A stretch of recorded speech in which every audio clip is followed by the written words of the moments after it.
नमस्कार बालमित्रांनो, कसे आहात? बरं मला सांगा, मागच्या पाठात आपण काय शिकलो बरं? तर आपण म्हणीच्या गमती जमती पाठातील 2 प्रसंग शिकलो, हो ना? छान.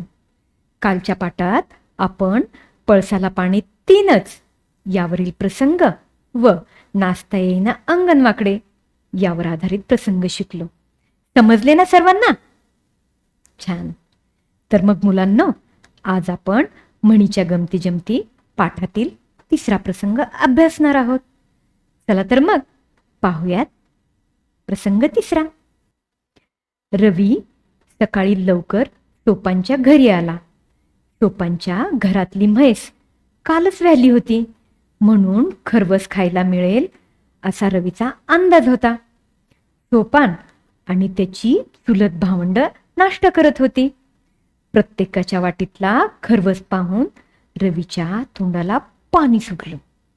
सोपांची काकू त्याला म्हणाली, रवी, चल रे, तू पण कर न्याहारी.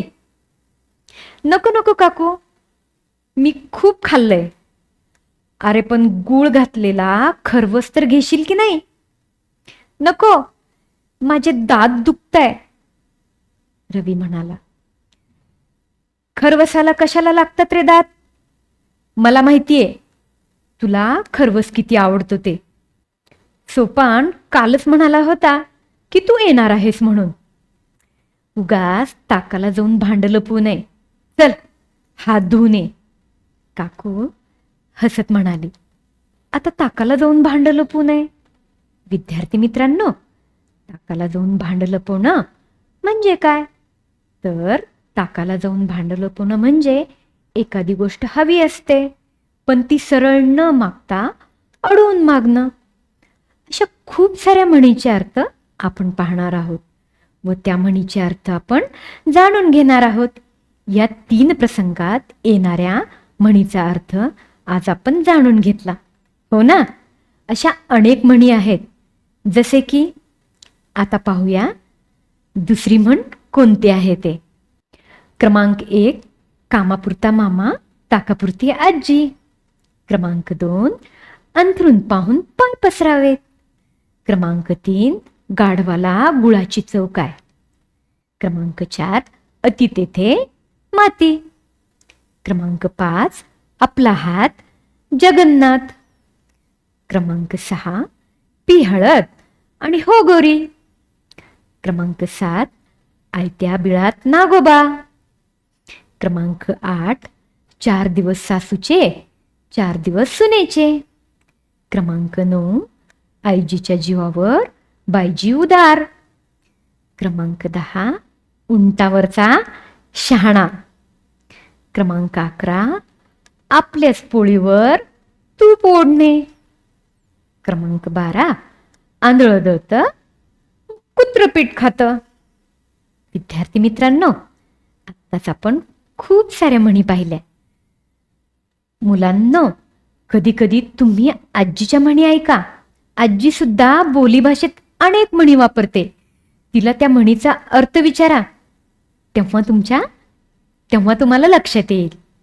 विद्यार्थी मित्रांनो, आता एक गंमत करूयात. थोडंसं हसत खेळत म्हणीच्या गमती जमती शिकूयात. इथे स्क्रीनवर एक शब्दकोडी येईल. त्या शब्दकोड्यामध्ये म्हणी लपवून ठेवलेल्या आहेत. त्या तुम्हाला शोधायच्या आहेत. जमेल ना तुम्हाला दिलेल्या म्हणी व अर्थ समजून घ्यायला? किती छान जमलं. यात तुम्ही म्हणी शोधल्या. आणखीन खेळ खेळूया. तयार आहात ना सर्वजण? चला तर मग पाहूयात. स्क्रीनवर एका बाजूला काही प्राणी दिलेले आहेत आणि काही म्हणी दिलेल्या आहेत. त्या म्हणीमध्ये रिकाम्या जागा ठेवल्या आहेत. इकडचे प्राणी तुम्हाला योग्य पद्धतीने त्या म्हणीमध्ये चित्र लावायचे आहे. तयार आहात ना सर्वजण? चला तर मग लावूया जोड्या म्हणीच्या व प्राण्यांच्या. आता त्यामध्ये आयत्या बिळात नागोबा, वासरात लंगडी, गाय शहाणी, माकडाच्या हाती कोलीत, पाण्यात राहून माशाशी वैर करू नये. सरडेची धाव कुंपणापर्यंत. बैल गेला नि झोपा केला. घोडा मैदान जवळ आहे. कुत्र्याचे शेपूट नळीत घातले तरी वाकडे ते वाकडेच. गाढवाला गुळाची चव काय. मुलांनो, आज आपण म्हणीच्या गमती जमती हा पाठ शिकलो. आवडला ना सर्वांना? तुम्ही म्हणी वाचा, म्हणीचा अर्थ जाणून घ्या आणि आपली शब्दसंपत्ती वाढवा. जितके जास्त वाचाल तितकी जास्त शब्दसंपत्ती वाढवाल. चला तर मग भेटूया पुढील तासिकेत. तोपर्यंत धन्यवाद.